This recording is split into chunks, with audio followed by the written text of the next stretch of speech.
Good afternoon or good evening, depending where you're listening in from.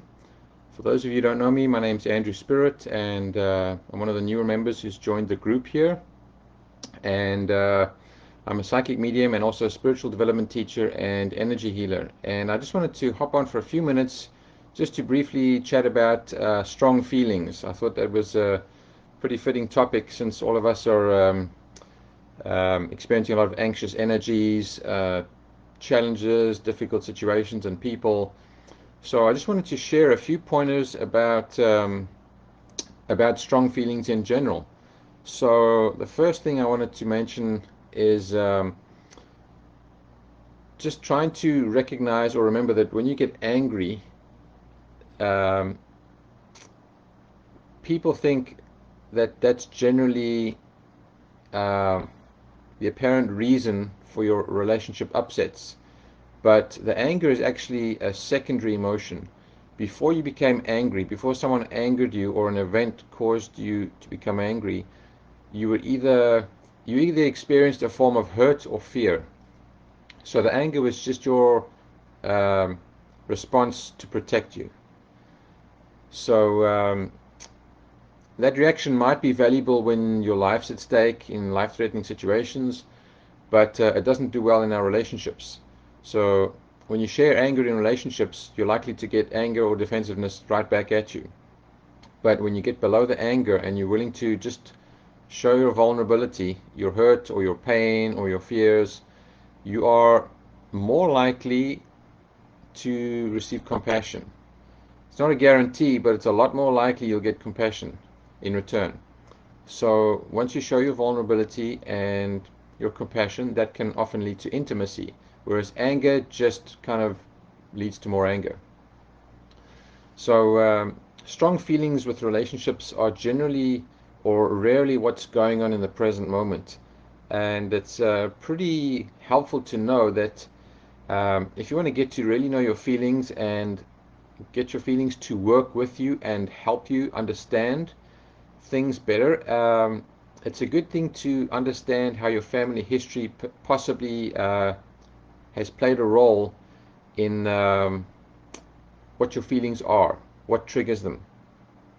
Uh, for example, if there's a situation that happens, something that happens in the present moment, and it reminds you of a place or where you got hurt as a child, you can get like a double hit of emotion. So the old hurt from childhood comes up to the surface, and if you remain blaming someone else or something else, including blaming yourself, um, you don't heal it, you just suppress it. You miss the opportunity to heal that wound that's coming up to be healed.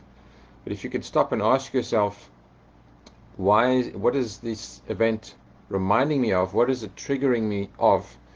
You can dig deeper down and get to the root cause, the original old wound or old hurt, and you can start working on it and then letting it go for good, getting rid of it totally. So it's good to remember in upsets with partners, friends, people that are close to you, it's not always about what's on the surface or what's happening in the present moment. And recognize that those people that are closest to you are usually where your deepest unhealed hurts will surface. That's what they're there for. They are our greatest teachers. And because of people trying to be safe and to protect themselves, um, they usually tend to close up to anything that's potentially going to open up that wound or trigger a past memory that's hurtful or undesirable or that nobody wants to look at. And if you can recognize that this is how it works with you and your partner and everybody else, you can create a healing space. You can welcome each other's feelings. You can get below the anger and get to the root cause. Look past the blame and just get to the root cause of those wounds that need attention and that need healing.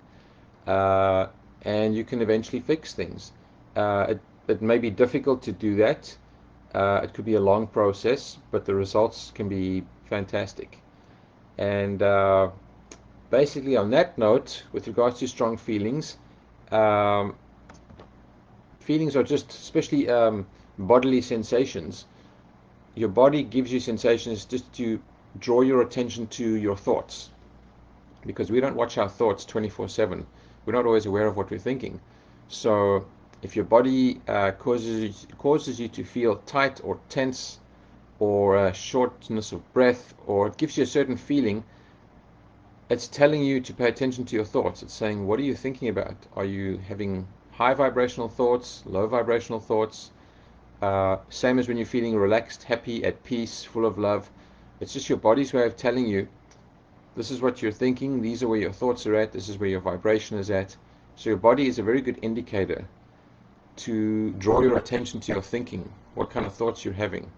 Do you need to change them for higher thoughts, more loving thoughts? So pay attention to your bodily feeling as well.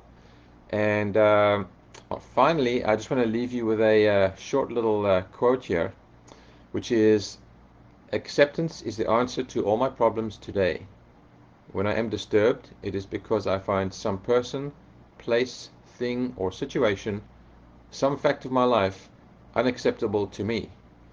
And if I can find no serenity until I accept that person, place, thing, or situation as being exactly the way it was supposed to be at this moment,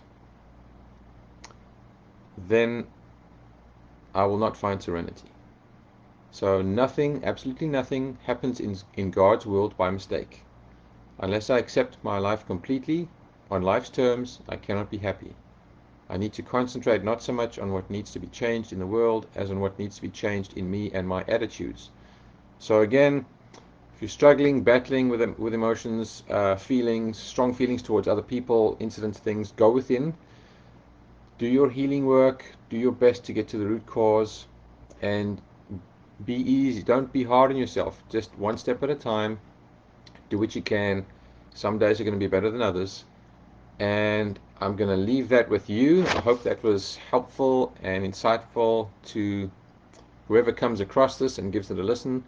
Please share with anybody who may be interested, or you feel needs it, or could benefit from it in some way. Whether you take away just one or two lines out of everything I've said, please share it with whoever you think needs it.